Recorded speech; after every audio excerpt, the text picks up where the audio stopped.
जय हिंद, जय भारत सभी साथियों के लिए। तो आज मैं वीडियो आपके लिए लेकर आ गया हूँ और आपको मैं इसमें बताने वाला हूँ कि आपका जो ज्वाइनिंग लेटर है वो कैसे आने वाला है और जीटीसी कितने दिन की चलने वाली है, आरटीसी कितने दिन की चलने वाली है और उसमें छुट्टियाँ कितनी मिलेंगी। अगर आप थर्ड ईयर में हो तो आपको एग्जाम देने का मौका मिलेगा या नहीं मिलेगा, और जिन भी साथियों का 29 जून को आपका जो एग्जाम लगा हुआ है उसके छुट्टी मिलेगी कि नहीं मिलेगी, तो उन सभी डाउटों को क्लियर करने वाला हूँ और किन चीज़ों पर आपको सतर्क रहना उन पर भी आपको बात करने वाला हूँ।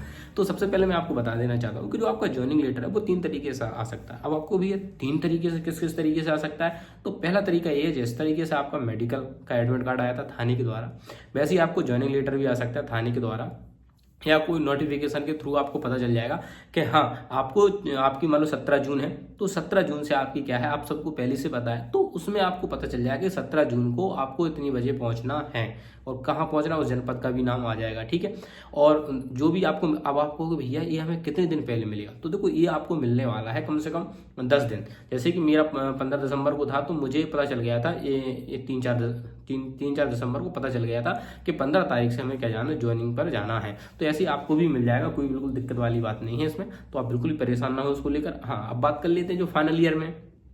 तो हमारे साथी जो फाइनल ईयर में, तो देखो उनके लिए परीक्षा के लिए आपको छुट्टी नहीं मिलेगी। अब आपको भी क्यों नहीं मिलेगी, तो देखो भाई ऐसा है जैसे कि आप अगर तैयारी कर रहे हैं तो आपके साथ कई साथी ऐसे होंगे जो ट्रेनिंग सेंटर पर आएंगे कि उनके भी फाइनल ईयर होगा और उनका भी क्या होगा, एग्जाम होगा। तो भाई एक साथ 100-150 लड़कों को तो छोड़ नहीं सकते हैं, तो इसीलिए वो किसी को नहीं छोड़ते हैं, इसीलिए वो आपको एग्जाम नहीं दिया जाने देगा।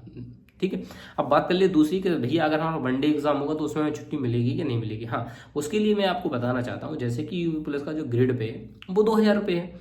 तो अगर आपका 2000 रुपये से ऊपर की अगर कोई जॉब है, ठीक है, जिसका अगर कोई एग्जाम, जैसे कि मैं आपको बताऊँ यूपीएसआई का अगर आप एग्जाम है नहीं लेकिन आने वाले निकट भविष्य में उसका होगा, तो अगर उसका एग्जाम है, ठीक है, या यूपीएससी या पीसीएस या और मंडी परिषद और भी हैं जिसका 2000 ग्रेड पे से ऊपर की वैकेंसी हो कोई भी, तो उसमें आपको छुट्टी मिलेगी। अब आप कहोगे हमें 1900 वाले ग्रेड पे में चले जाए तो वहां आपको छुट्टी नहीं मिलेगी। ठीक है, सेम ग्रेड पे भी मुश्किल है कि आपको छुट्टी दें।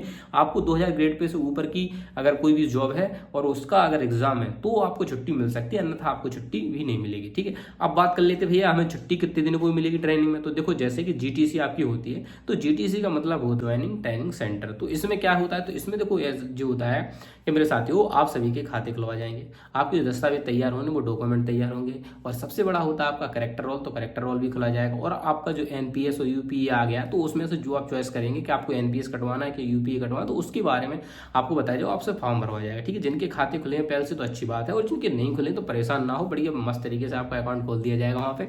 ठीक है, तो नॉर्मल सब चीज़ें होती हैं। अब आप कुछ साथी कह रहे हैं कि भैया हमारा जैसे कि आपकी जीटीसी चल रही है और उस दौरान आपका एग्जाम, देखो ऐसा मैं यही कहना चाहता हूँ कि जीटीसी में छुट्टी मिलना ना के बराबरी है।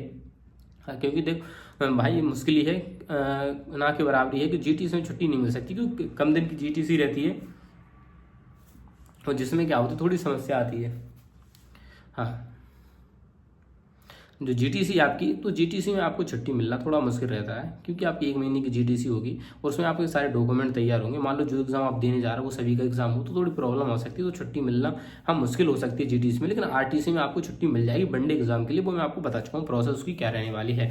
तो बिल्कुल भी आप परेशान ना हो, और जो भी साथी हमारे मेडिकल में सेलेक्ट हो गए हैं, सभी ने पास कर लिया, अभी इनका होना है, तो सभी के लिए बहुत बहुत सारी शुभकामनाएं। तो बिल्कुल तैयार हो चुके हो और बिल्कुल आपको ज्वाइनिंग मिलेगी और वो बेहतरीन से तैयारी करोगे और अपना रिजल्ट आप खुद बताओगे कि हाँ हमारा रिजल्ट बहुत अच्छा आया है। ठीक है, तो बिल्कुल घबराने वाली बात नहीं, इसको लेकर आप बिंदास रहिए और चीज़ों को अच्छे से सीखते रहो। देखो जो भी साथी अभी रनिंग नहीं कर रहे हैं तो वो बाद में पछताएंगे। अब आपको भी बाद में क्यों पछताएंगे, बाद में इसीलिए पछताएंगे भाई साथी जब आप आओगे ना तो ट्रेनिंग में दौड़ाया जाएगा आपको, फिर आपको लगे यार मेहनत बहुत हो रही, तो कई कई मन मेरे साथ के साथियों के मन में आया भाई कोई 1-2 छोड़ के भी चले गए थे ट्रेनिंग, क्या हमें नहीं करनी। क्योंकि देखो अब जब आप अभी आपने मेहनत पहले जब तैयारी कर रहे थे रनिंग की तो मेहनत कर रहे थे, अब मेहनत करते हुए आपकी रनिंग फरवरी में खत्म हुई, तो फरवरी से आप रनिंग छोड़े हुए हो, तो अब रनिंग नहीं कर रहे हो, तो फिजिकल आपका कमजोर हो रहा है, और फिजिकल अगर कमजोर रहेगा तो आपको ट्रेनिंग में तो फिजिकल काम है, फिजिकल भी होगा और आपकी क्लासें भी चलेंगी।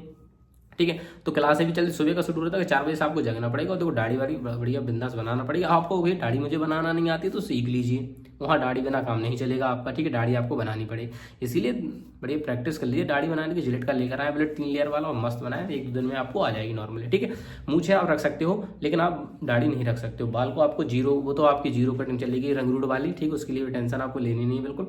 ठीक है, तो सुबह शेड्यूल चलता है आपको, सुबह से 9-9:15 तक आपका जो फिजिकल वाला रहता है वो चलता है, फिर 10 बजे से आपकी स्कूल चलते हैं 2 बजे तक, जिसमें आपको पढ़ाया जाता है। बीएनएस आ गया तो बीएनएस वगैरह आपको पढ़ाए जाएंगे। ठीक है, और जो भी एक्ट अधिनियम जो बिल्कुल सब पढ़ाया, दहेज प्रथा वगैरह सब आपको बिल्कुल एक क्लास चलेंगे। और देखो ऐसा है, अब आपको भी हम तैयारी कर पाएंगे कि नहीं पर देखो तैयारी का ऐसा है कि पहले देखो जो आपको पढ़ना है, जो वो भी तो जरूरी है, जो उस क्लास चलेंगी उनके भी एग्जाम होते हैं, जैसे 1 महीने में होंगे, ठीक है, फिर 3 महीने में होंगे, फिर 6 महीने और फिर फाइनल होगा आपका, ठीक है।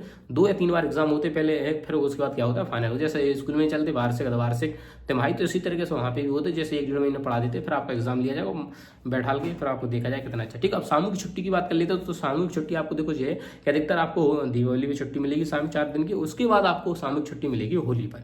ये 2 दिन तो हो गया आपकी छुट्टी के, और आपके बीच में आपके भाई या बहन की शादी है या कोई कैजुअल हो जाती है, तो उसके लिए आपको 4 दिन बचा के रखा जाता है पेपर के लिए, तो वो छुट्टी आपको तब मिलेगी, ठीक है।